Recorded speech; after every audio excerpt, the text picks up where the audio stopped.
देखो 4.4 एक्सरसाइज का जो क्वेश्चन नंबर 1 है वो हम लोग ऑलरेडी लास्ट क्लास में डिस्कस कर चुके हैं। क्वेश्चन नंबर 2 के साथ हम लोगों को चीज़ों को कंटिन्यू करना है।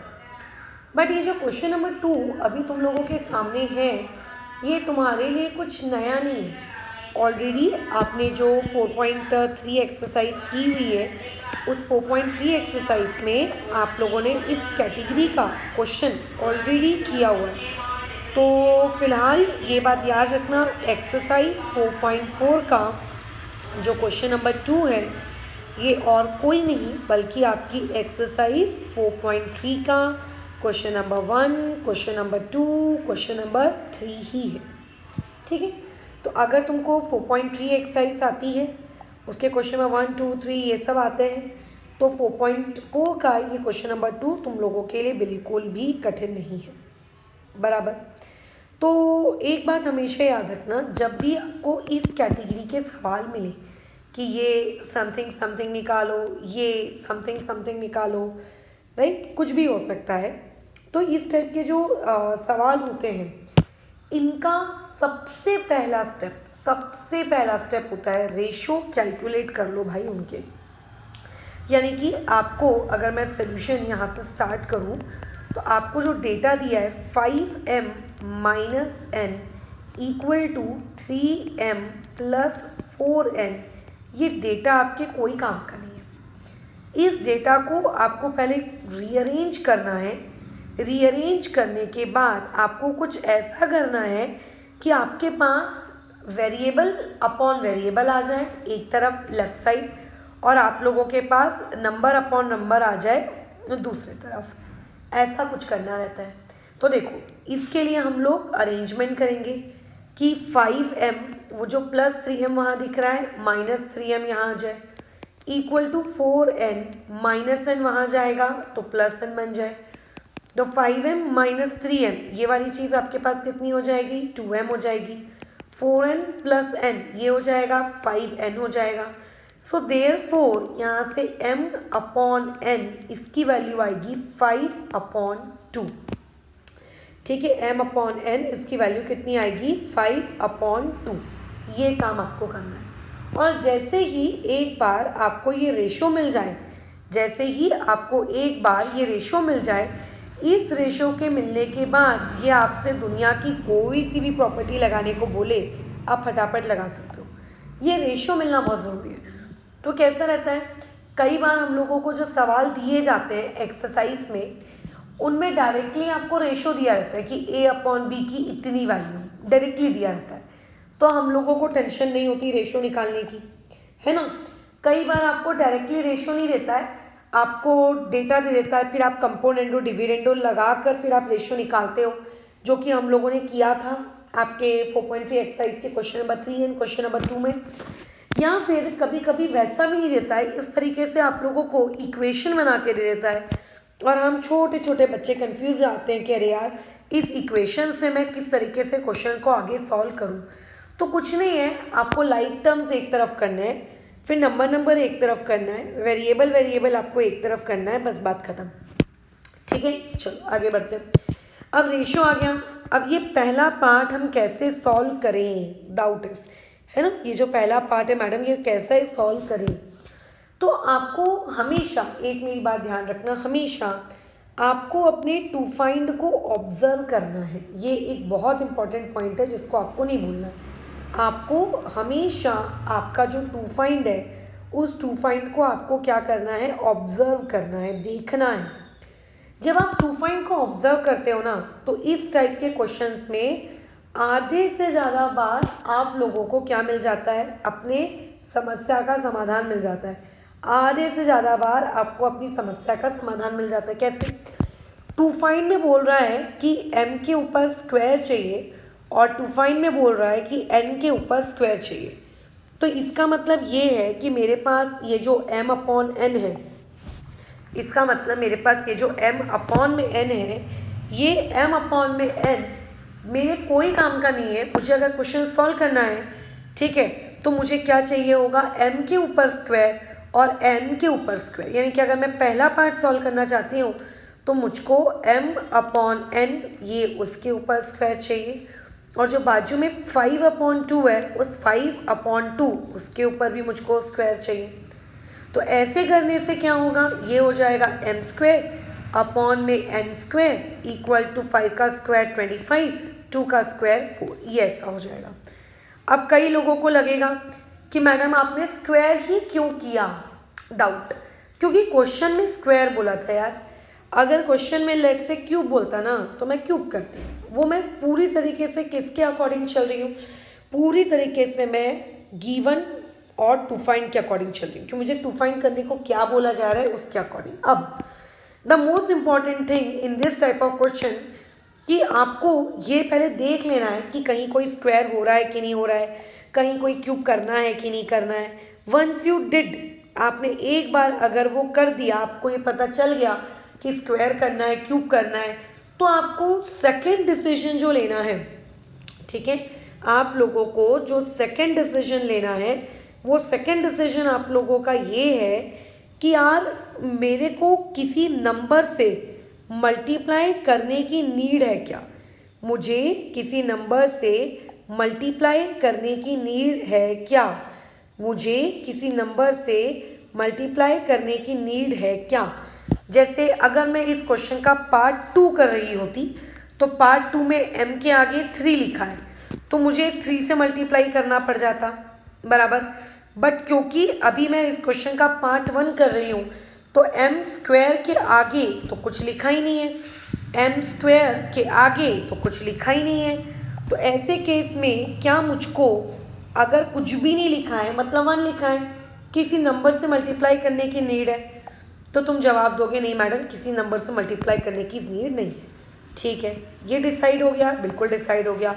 अब आपको ये डिसाइड करना है कि यहाँ पे आप प्रॉपर्टी कौन सी लगाओगे। ठीक है, अब आपको यहाँ पे ये डिसाइड करना है कि यहाँ पे अब आप प्रॉपर्टी कौन सी लगाओगे, कंपोनेंडो लगाओगे, डिविडेंडो लगाओगे, क्या करोगे क्या। तो इसके डिसीजन के लिए भी मैं बता दूँ, इसके डिसीजन के लिए भी आपको कंप्लीटली टू फाइंड पर ही डिपेंड होना है। आपका टू फाइंड क्या है, आपको पूरा अपना दिमाग, अपना पूरा फोकस वहाँ पे लगाना है पूरी तरीके से। तो आपने ये देखा कि अच्छा इसका जो टू फाइंड था, इसके टू फाइंड में ऊपर भी प्लस है, इसके टू फाइंड में नीचे माइनस है। कई बार उल्टा भी हो सकता है, मतलब ऊपर माइनस नीचे प्लस, खैर वो तो हम लोग कंपोनेंडो डिविडेंडो के वाया उस समस्या का समाधान निकाल लेंगे। बट आपको ये देखने को मिल रहा है कि जो चीज़ आपको टू फाइंड करनी है उसे प्लस माइनस दोनों है। तो अगर आपको वहाँ पे प्लस माइनस दोनों दिख रहे हैं, अगर आपको वहाँ पे प्लस माइनस दोनों दिख रहे हैं तो आप समझ जाइए कि वहाँ पर आपको कौन सी वाली प्रॉपर्टी लगानी है, वहाँ पे आपको कंपोनेंडो डिविडेंडो वाली प्रॉपर्टी लगानी है। ठीक है, तो यहाँ पे आएगा बाय कंपोनेंडो डैश, यहाँ पे आएगा डिविडेंडो, आपको ये प्रॉपर्टी लगानी है। अब कंपोनेंडो डिविडेंडो कैसे लगती है कि आपके पास जो m² है उसी में आप प्लस n² अपॉन में m² माइनस n²। ठीक है, मतलब नीचे वाली टर्म को आपको ऊपर वाली टर्म के साथ ऐड करना है और उसको नीचे सब्ट्रैक्ट भी करना है। ठीक है, फिर 25 + 4 आएगा और अपॉन में 25 - 4 आएगा, ये इस तरीके से। ठीक है, तो क्या हो जाएगा, देखो हो गया आपका क्वेश्चन सॉल्व। आपके पास यहाँ से m² + n² अपॉन में m² माइनस n²। ठीक है, ये आप लोगों का कितना आ गया, ये डेटा आपका निकल के आ गया 29 अपॉन में कितना 21, ख़त्म। तो कैसा है, एक बार आपको बस स्टार्टिंग पता होनी चाहिए कि आपके पास variable upon variable equal to number upon number का रेशो कितना है। वंस यू गॉट दैट, जब आपको वो मिल जाएगी तब आपको ज़्यादा टेंशन लेने की ज़रूरत नहीं है। तो ये पहला पार्ट था 29/21, ये हमारा हो गया। अब इसी सेम क्वेश्चन का ये एक है सेकेंड पार्ट, इस सेकेंड पार्ट को सॉल्व करना है। तो इस सेकेंड पार्ट को सॉल्व करने के लिए भी आपको अपनी शुरुआत वहीं से करनी पड़ेगी कि भाई m/n मेरे पास कितना है। तो जैसे कि हम जानते हैं हमारे पास m/n कितना है 5/2, बस उस m/n से ही आपको शुरुआत करनी है। ऐसा बिल्कुल मत सोचना कि जो मैंने अभी पार्ट 1 सॉल्व किया है मैडम, उस पार्ट 1 से मैं इस क्वेश्चन को सेकंड पार्ट निकालने के लिए सोचूंगा। नहीं, आपके पास जो ओरिजिनल है कि आपका m/n कितना है, आपको अपनी शुरुआत उस m/n से ही करनी है। ठीक है, बराबर बराबर, ठीक है, आपको वहीं से करनी है, आपको अपने m/n की शुरुआत वहीं से करनी है। अच्छा, अब m/n आ गया मैडम, लेकिन अब आगे क्या, आपको क्या लगता है कि कैसे करेंगे इस क्वेश्चन को सॉल्व? अगेन मेरा वही एक प्रवचन, वापस से आप जाइए ऊपर अपने टू फाइंड को देखिए, आप अपने टू फाइंड को ऑब्जर्व करिए। जब आप अपने टू फाइंड को ऑब्जर्व करोगे ना, आपको सारी जानकारी वहीं से मिल जाएगी, आपको वहाँ पे किसी की भी ज़रूरत नहीं है। ठीक है, वहाँ पे आपको किसी की ज़रूरत नहीं है। जैसे यहाँ पे m के ऊपर देखो, ना तो कोई स्क्वायर है, ना तो n के ऊपर कोई स्क्वायर, या फिर ना तो कोई क्यूब, कुछ भी नहीं है। तो ऐसे केस में अगर तुम्हें लगता है कि मैडम यहाँ स्क्वायर क्यों नहीं कर रहे हो, मैडम यहाँ पे आप क्यूब क्यों नहीं कर रहे हो, तो यहाँ पे क्योंकि रिक्वायरमेंट ही नहीं है इसीलिए नहीं कर रहे हैं। ठीक है, यहाँ पे क्योंकि रिक्वायरमेंट ही नहीं है इसीलिए नहीं कर रहे हैं। फिर मैडम अब क्या करें, जब स्क्वायर नहीं कर रहे हैं, क्यूब नहीं कर रहे हैं, तो अब देखिए m के आगे एक नंबर लिखा है 3, सेम वही नंबर आपको नीचे वाले m के आगे भी दिखेगा। n के आगे एक नंबर लिखा है 4, वही सेम आपको नीचे भी दिखेगा। इसका मतलब आपको अपने m के आगे 3 लाना है, तो आप 3 मल्टीप्लाई बाय m करेंगे। अगर आपने ऊपर 3 से मल्टीप्लाई किया है तो बाजू में जो 5 है उसको भी 3 से मल्टीप्लाई करना पड़ेगा। वैसे ही आपको अपने n के आगे क्या चाहिए, 4 चाहिए।